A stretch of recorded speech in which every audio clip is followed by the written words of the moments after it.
Boris happy as a clam after UK fishing industry blooming with work over £75 million boost pack invested. UK fishermen have more work than ever in a post-Brexit Britain after a port in Devon landed a £40,000 catch.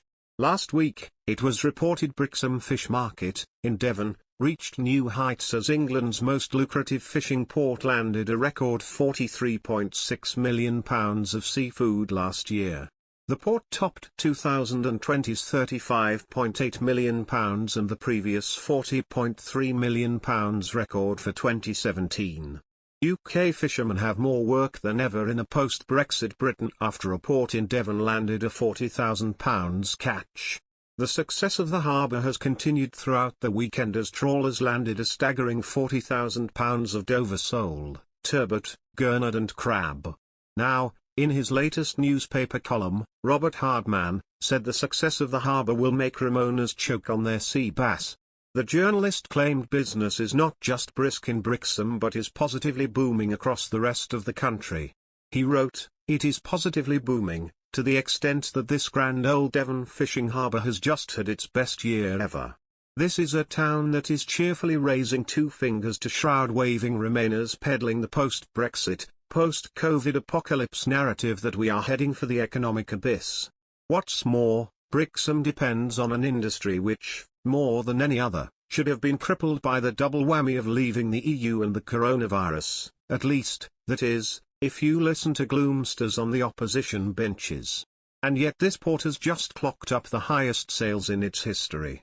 In 2021, Brixham sold £43.6 million of fish. Barry Young, fisherman turned managing director of Brixham Trawler Agents, is quoted in the article.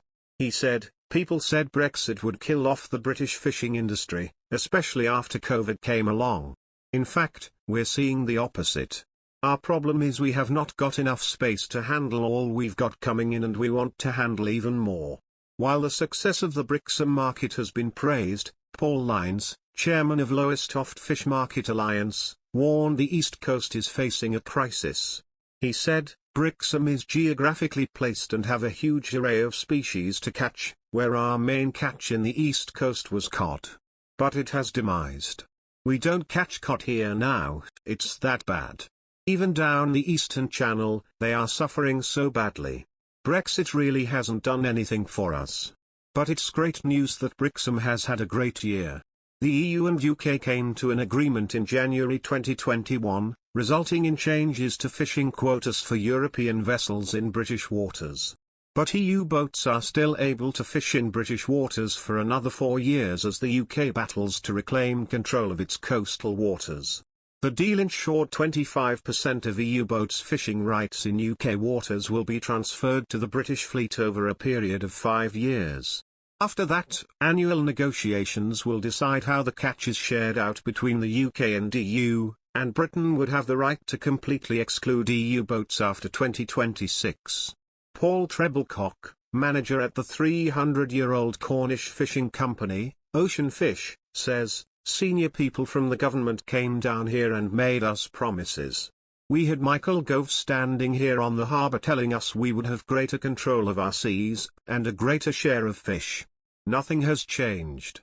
We're pretty much in the same position as we were before. Maybe we're a little worse off." He says the Scottish industry has benefited from Brexit.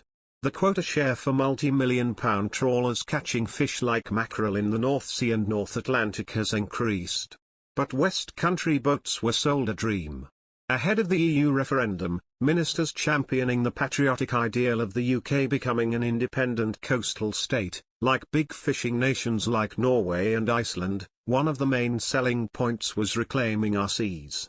Today only waters up to 6 miles from land are reserved for UK fishing boats.